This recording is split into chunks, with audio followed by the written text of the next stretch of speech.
Good morning, everyone. My name is Chaya Chengappa, and I am the program manager with Partners in Project Green, which is a program of the Toronto and Region Conservation Authority. We're actually an initiative with Toronto Pearson and Toronto Region Conservation Authority and started in 2008. We work very closely with our regional municipal partners, the region of Peel, City of Toronto, and York Region. And we're comprised of businesses, institutions, and the government. And we are basically a community of leaders working collectively to advance social and environmental sustainability across the GTA. I'm really pleased to be here this morning. I'm actually filling in for Jennifer Taves, who's the senior manager with our team, who unfortunately couldn't make it this morning. So welcome to this panel discussion. We have a great panel, an expert panel with us this morning. We have Tony Iacobelli from the Center for Community Energy Transformation. We have Ron Jasinski from Collier, and we have Sean Mirrahimi from Edgecom. So before we begin, I would request each of our panelists to introduce themselves to the audience. Tony, would you like to go first? Sure. Thanks, Chaya, and thanks to the Brampton Board of Trade for inviting us to the panel. So I'm Tony Iacobelli with the Center for Community Energy Transformation, and my colleague Lori Dixon is here today as well, for those of you who want to chat more after the session. So the Center for Community Energy Transformation has a mission to move or accelerate the transition to low-carbon communities and a low-carbon economy. It's actually born of the Brampton's Energy and Emissions Reductions Plan, and then through a community task force, adopted the name Center for Community Energy Transformation. So it's not specific to one particular geography, but we operate across Peel Region. We're supported by Brampton, Mississauga, Caledon, and Peel Region. And we have two main program areas right now. One is home energy retrofits, and the other is advancing district energy solutions. Thank you, Tony. Ron Jasinski. I'm with Colliers. We're a publicly traded real estate brokerage and services firm. I've been with Colliers for 32 years. I represent landlords and tenants in the marketplace. Thank you. Great. Good morning. Sean Mirrahimi from Edgecom Energy. Thank you, Brampton Board of Trade, for inviting us, and Canon for hosting this beautiful event. At Edgecom Energy, we help large energy users find ways to bring down cost and emission for every unit of production through AI and IoT. We're a Canadian company, and we've been around since 2016. Our mission is very much aligned with all the initiatives that we see around us when it comes to energy consumption and reducing carbon footprint. Good to be here. Thanks, Sean. So thank you to the Brampton Board of Trade for inviting all of us to this panel discussion. So the session today is Building for Tomorrow, Navigating Green Solutions in Construction and Retrofit. So I think in the face of pressing environmental challenges that we face, it's increasingly clear that we must transform the way we approach construction and retrofitting projects. And I think I can safely say that many of us have questions on the most effective way to reduce environmental impact of buildings. So we have the expert panel this morning to discuss different approaches to climate resilient buildings, and then they will share their insights to help us on our journey. So excited to get started. So the first question is to you, Tony. What is the current landscape of energy use and decarbonization efforts in Brampton and across Peel? Thanks, Chaya. I'll start nationally. There was a recent report by the Canadian Climate Institute which looked at the effectiveness of some of the policies that are in place to abate greenhouse gas emissions. And there has been some positive movement.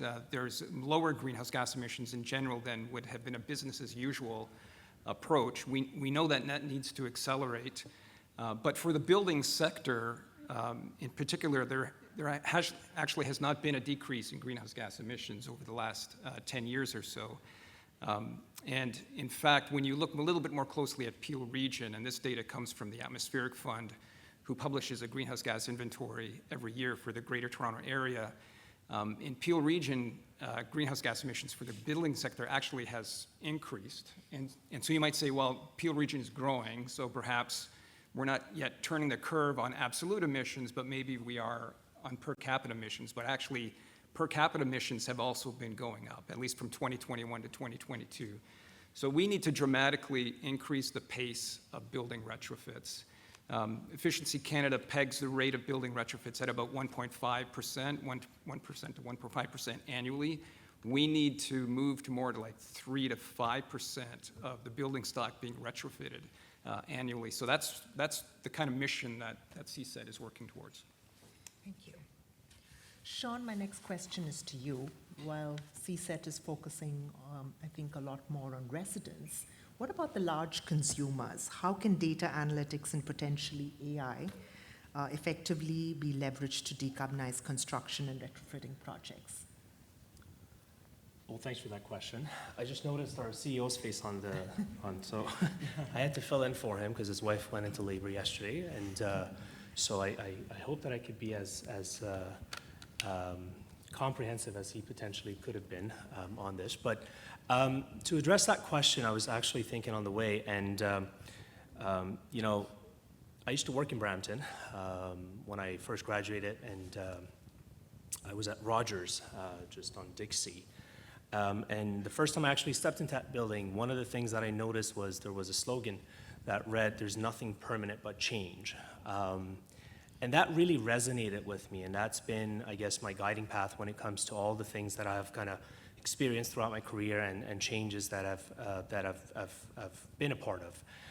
And I think environment and everything that we're doing in that space is not excluded from that conversation.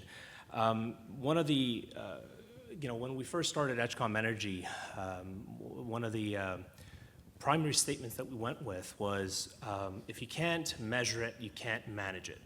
And I think to kind of put some context to that, it all comes down to individual efforts into finding ways to better monitor and manage and see how you're impacting your environment. And over time, through all the iterations that we've made in our business practices and all the offerings that we've added to our portfolio, one thing became abundantly clear, that over time, there is a fundamental flaw in that statement. And you can't manage what you don't measure became a topic of, the amount of information that we're collecting from different sources was becoming a problem. And over time, we started noticing that a lot of our customers are also sharing that sentiment when they notice the amount of sensors and everything that is across different platforms. It was becoming overwhelmingly difficult for them to make insightful decisions in how they're making changes within their operation to impact all those things that they needed to do to become more energy efficient, reduce their carbon footprint, and so on and so forth. And that was when we decided that introducing a new technology, artificial intelligence, into the mix was more or less imperative in our efforts to make our strides towards a greener future even possible. I remember there's still not a customer yet, but one thing that changed, and we're chasing this particular prospect for a number of years. And when we launched our AI co-pilot, I got a call from one of their head energy managers the very next day, heavy industry and so on, and they invited us to their plant to have a meeting. And when I went into that meeting, I asked them, that first question that came out of my mouth was, well, why now? What changed your mind? What triggered your interest? And the first thing that, I guess the unanimous answer to that was, we've got 20 energy managers looking at over 5,000 sensors across our facility, and they're putting up their hand. They can't keep up with the sheer volume of data that we're collecting. So the answer to that is obviously adapting to the changes that are coming down the pipe when it comes to AI integration. We hear AI integration across different industries, from construction to manufacturing to finance and so on and so forth. And this is the opportunity for everybody to make the most of it.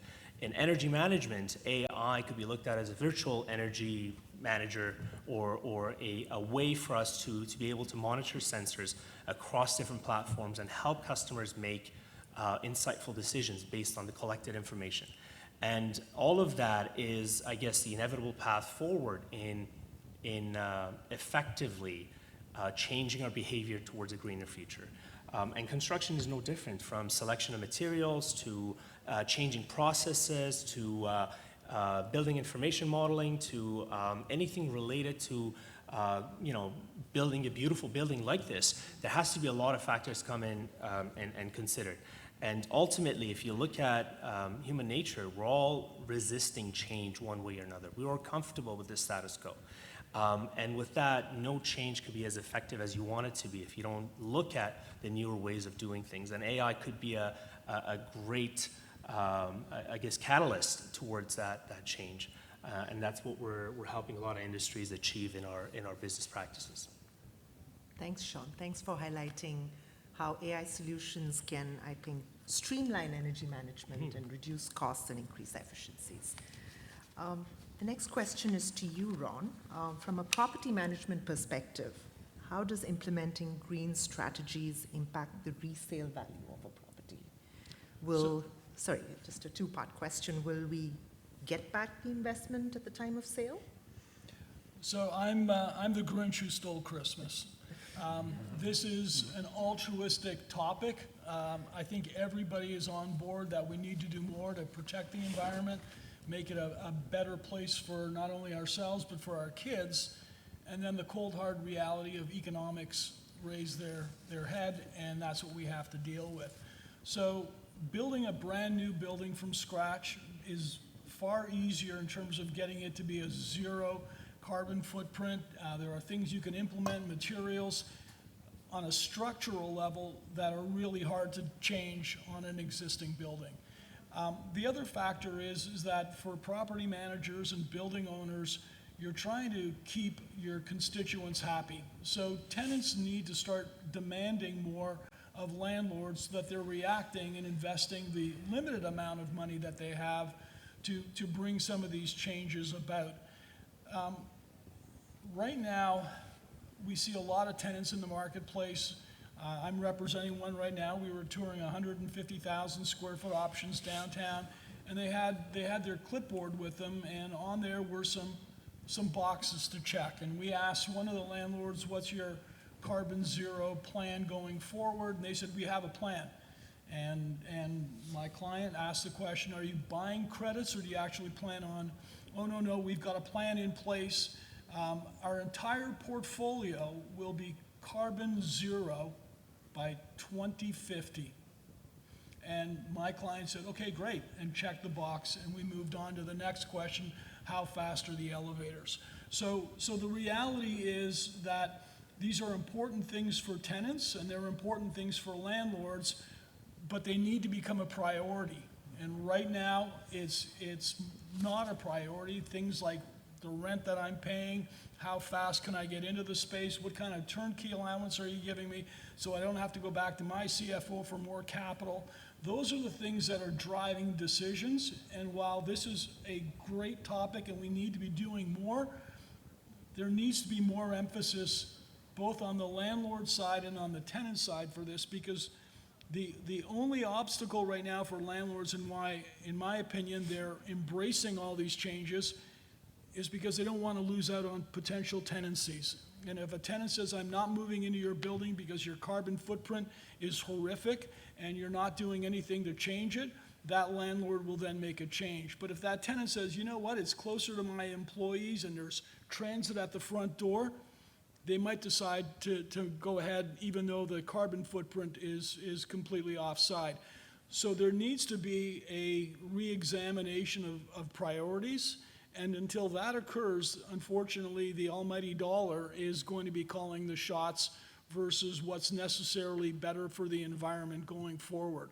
So this is on everybody, landlords and tenants, to change their priorities so that landlords can invest money to make their buildings better, and tenants are prepared to pay a little bit more in terms of rent in order to get what it is that they want. So we sell office buildings all the time. We just recently sold the Microsoft building down the street here, a deal that I was involved in June. The reality is that you need to have some sort of plan that shows that either you're going to get your building to a certain state or it is at a certain state. but unfortunately, people are still making the decision based on the economics of the deal and not necessarily the end result of what that building is doing to the environment. Thank you, Ron, for being very pragmatic and I think bringing us back to reality. But on that note about economics, this is a question for Tony, but please, others feel free to chip in. In an economically challenging climate, what is the financial argument in favor of investing in retrofitting buildings? Yeah, thanks, Chai. I think maybe I'll start by picking up on a few things Sean and Ron said as well first. So, I really like, you can't manage what you don't measure. And that's, to me, that's a real take-home message from this session as well, is to lean into the data, even for small and medium enterprises, lean into the data, look at your utility data, look at your equipment.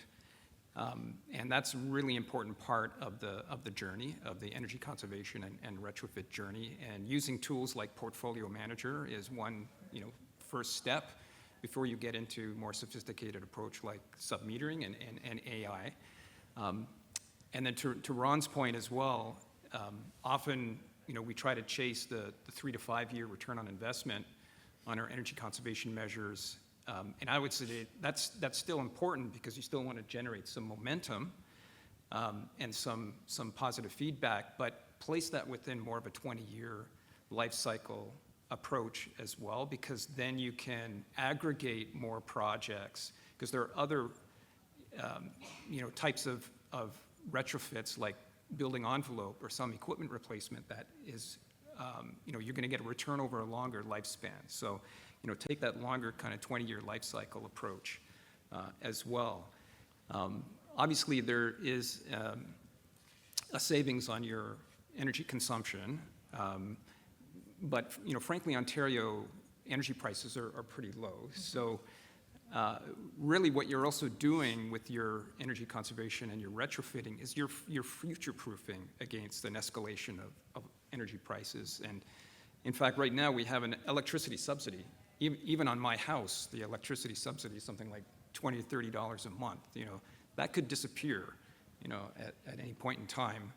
So you're future-proofing against, higher energy costs in the future. Also, the energy conservation work also enhances your brand.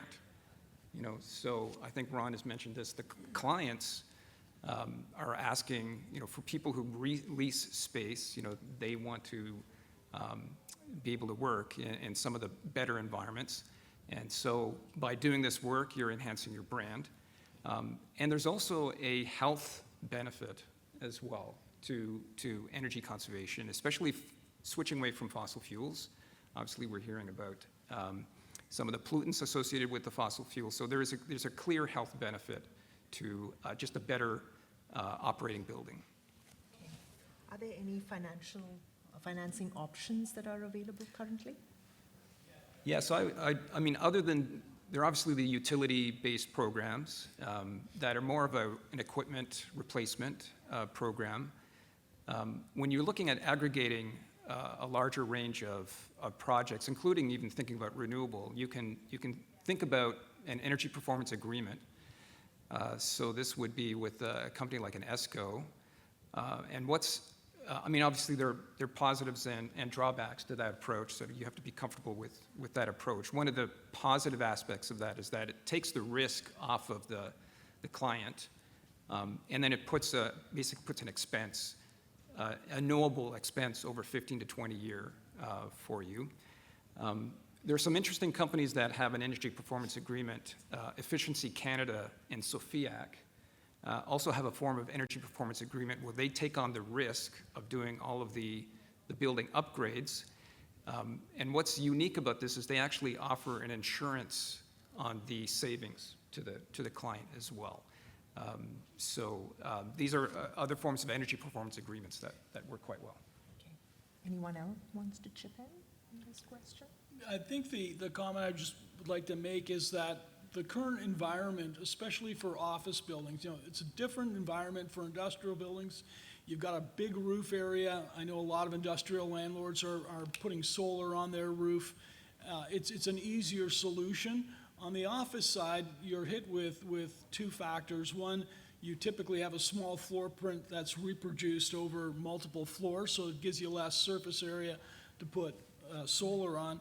But the other thing as well, and getting back to the economics of it, is that we've seen interest rates go up. Landlords have mortgages that are getting renewed, just like all of us or some of us do. And the reality is that the cost to service that debt becomes more expensive. That money's got to come from somewhere. So on the office side, the challenges are you've got vacancy rates that are going up, so income levels are coming down, and we're asking landlords to make large capital investments to make their buildings greener at the same time that their mortgages are coming due, and the cost to service that has in some cases doubled. So if you think of it on your own personal level, you need to replace the roof on your house, but you just renewed your mortgage and the cost to service that mortgage doubled, right? Yeah, I know I need to replace the roof, but I also got to make my mortgage payments. And those are some of the issues that our landlords are facing right now. So, you know, we haven't seen wholesale distress sales like we have in some US markets, but the reality is landlords are not sitting on huge piles of capital just looking for a place to invest it. They have obligations to their shareholders, their unit holders, and they also have to be able to take this building into the future. So it's that battle for capital that really we deal with every single day. And Just- so yeah, I go was ahead, going to Sean. actually add to, everything that Ron, you were mentioning, you know, I can give you examples of that across different industries. When we're talking to a manufacturer, obviously their bread and butter is what they output from their factory, and any investment that goes down the pipe for any future expansion or increasing their production capacity gets the highest priority when it comes to every dollar that they're spending. You know, we're a tenant of a Collier building, Young and Finch, and you know, I notice all the changes, and in your space, as a matter of fact, we have, you know, multiple divisions that we try to help commercial entities try to find and navigate the complexities of the energy market. There are a lot of regulatory changes that are constantly coming down the pipe by the ISO, by all the entities that are involved, and all the stakeholders, and often it becomes a nightmare to really understand it first, and second, to find the financial means to support the changes that you need to make within your facilities to even, you know, take advantage of some of those programs. When it comes to commercial buildings, you know, I had a meeting with an entity similar to Collier's, and one of the challenges was, okay, we've got you know, over 300 buildings, and we've got tenants with different energy footprint. They've got tenants who are using a lot more electricity and some that aren't using as much, but the rate per square foot of that building is more or less the standard, and it's dictated by the market. And, you know, through, again, going back to, you can't manage what you don't measure, and that mentality that you need to really make some major behavioral changes within that community to be able to really justify those investments.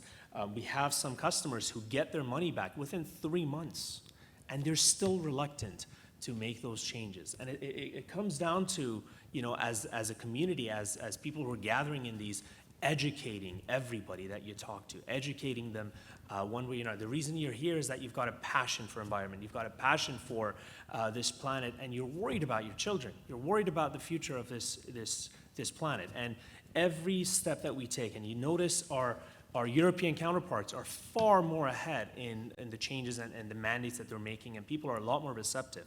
So I think the role of you know, finances and the dollars is 100% a driving factor in a lot of these decisions, and the governments are trying to make, you know, a lot of different subsidies available to different organizations and businesses to take advantage of these programs. But at the end of the day, the change will come from individuals who take on the responsibility of educating, you know, every person that they come in contact with on things that they learn from discussions like this, from everything that's coming about, because it's a complex topic and it is going to impact every single one of us. If you think about the bills that you're paying from, you know, compared to 10 years ago, look how much it's changed, and that trend is going to continue. And if we don't do anything about it, we're the ones who are going to be paying for it, not just us, our children and the future of this planet. So it's a very serious topic.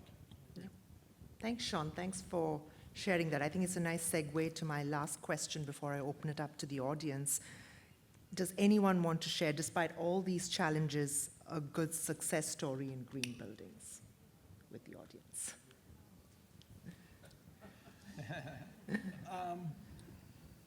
You know, I have yet to meet a tenant that has said, I'm prepared to pay a lot more to be in this space because the building is carbon neutral, or it's got, you know, features that are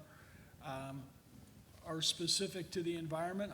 They're prepared to pay more if it impacts their business operation, if it impacts how their employees interact with each other or how they interact with their clients.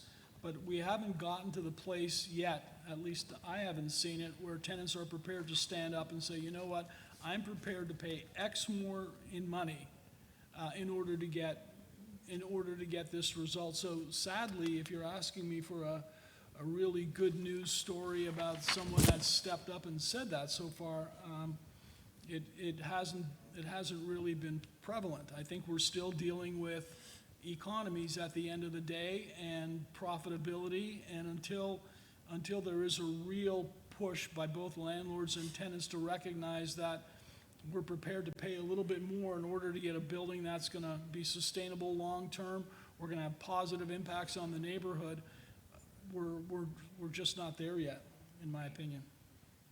Tony or Sean? Yeah, well, there are lots of success stories out there. I don't know the details. I know Cadillac Fairview, for example, which has a large portfolio of assets, has really been building their energy conservation and building retrofit model, and that was recently provided in a session by Rethink Sustainability, who did that, who offered that venue.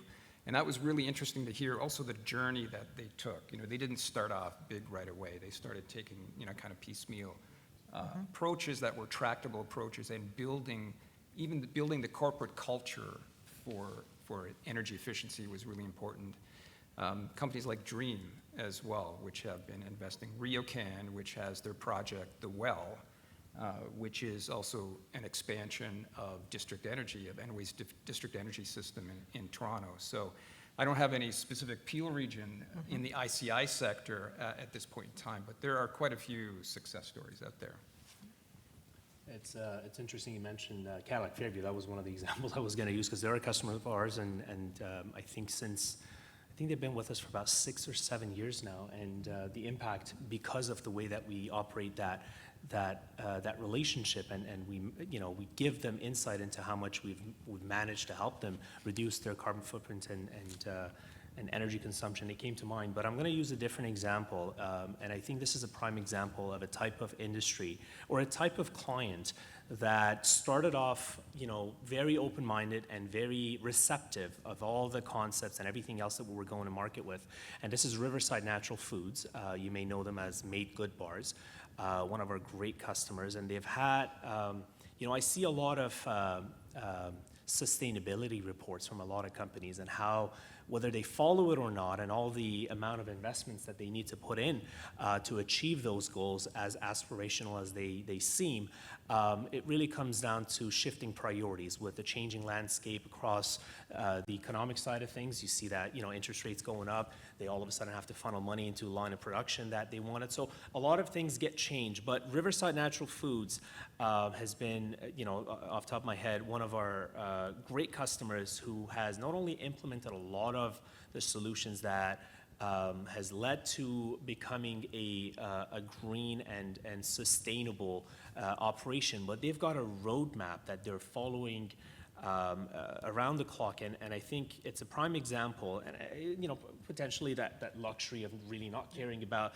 well, there's never such a thing as not caring about money, but they've been so committed to that plan that they've got the next 5 years figured out on what they're going to do, to the point that they want to install building integrated photovoltaics on the side of their building, to batteries, to become independent of the grid, to manage their emission, the carbon footprint, and so on. And every step of the way, you see that not only they're aligned with the roadmap that they've defined for themselves when it comes to their sustainability goals, but they're also so passionate about it that they're always, asking questions and getting involved in that conversation. I think that's all we could really ask for at the end of the day. By being involved and by being part of that conversation, you can come up with a lot of new ideas and how to really move this ship forward and have your impact.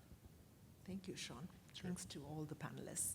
Any questions from the audience? Yeah, please go ahead. Just a great success story that I heard about just this morning is, I'm not usually counted as quiet, but that's okay. So a great story here in Brampton that I heard about this morning was Prologis and the amazing facility that they built, which is completely green, warm timber, that sort of thing. If Paul is in the room, do you want to tell the story? So I heard from Paul, so now you can hear from Paul.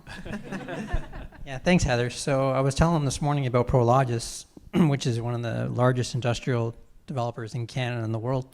They're building a 250,000 square foot facility near Highway 50 in Castlemore Road. It's going to be mass timber, and they're using another product called, I think, Nexalit. It's a prefabricated panel that the whole idea behind it is to be net zero carbon, right? Really cut the emissions by a lot. I don't have all the exact numbers, but I know that they're chalking it up to R&D, right? So they're willing to spend the extra amount of dollars in here to be a leader in Canada and in the industry. And that could be a good experiment, right? To see who comes down the pipe, to see who wants to take them up on this. But that's just an example that we have here in Brampton, and it's good to see that we have someone on the private side leading in the industrial sector. Thank you. Yeah, please go ahead. So my question is to Tony and Ron. We discussed that at last, costing is the major problem, so people don't follow the sustainability practices. Do you think that lower electricity cost could be a biggest challenge for adopting the energy efficiency measures? As I'm working in different countries as a decarbonization consultant, I've seen that higher the electricity rate, lower the return of investment, and quicker the adoption. Do you think lower the electricity rate is a challenge in Canada?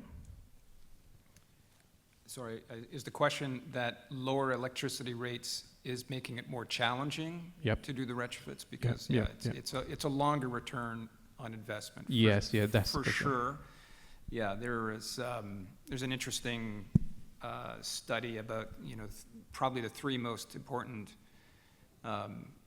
low carbon initiatives for municipalities that was published by the UN. One was electrifying transit, one was district energy, and one was building retrofits. And on the building retrofits side, the return on investment in Europe is within 5 to 7 years.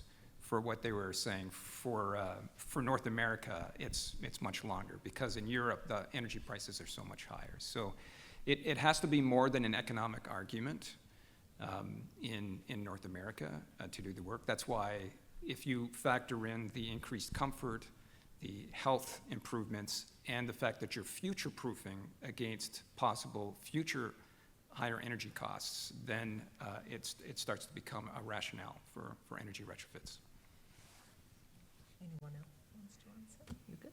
I would just agree. I think, if you look at the auto industry, we were all, those who are as old as I am, driving big cars back in the 70s and burning gas, and we didn't really care. And all of a sudden, you had oil prices go up and gas prices go up, and all of a sudden, cars became more efficient.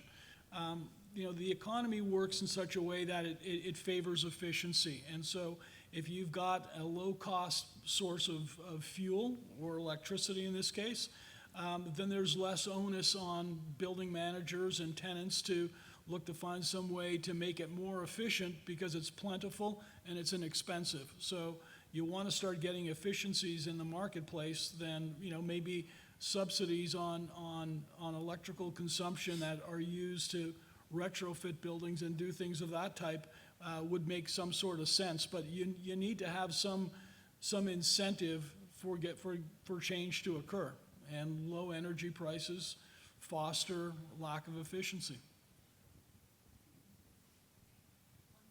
One question. Okay. Hi, my question is for Ron. You talked about the front of the house, the guy with the checklist for the elevator and the building. In the back of the house is the financing part of it. You know, how much, you know, the biggest REITs and landlords are now looking at SLL, sustainability linked loans, in relation to their base debt. And you're also got IRE, energy efficiencies, where it's going to affect the appraisal. So even a landlord is going to be sitting there with a you know, either his interest rate's going to rise on his base debt because his carbon footprint, let alone the City of Toronto starting to count your carbon. How much of the financial drivers through the back door do you see, you know, separate from the guy with the clipboard? So right now, you know, if you've got a building and you're going in to get it refinanced, your lender's going to go and hire an appraisal firm. It might be Colliers, it might be CBRE, it might be Altus, but they all basically produce their appraisals in the same format. They go and take a look at what the most recent sales have been.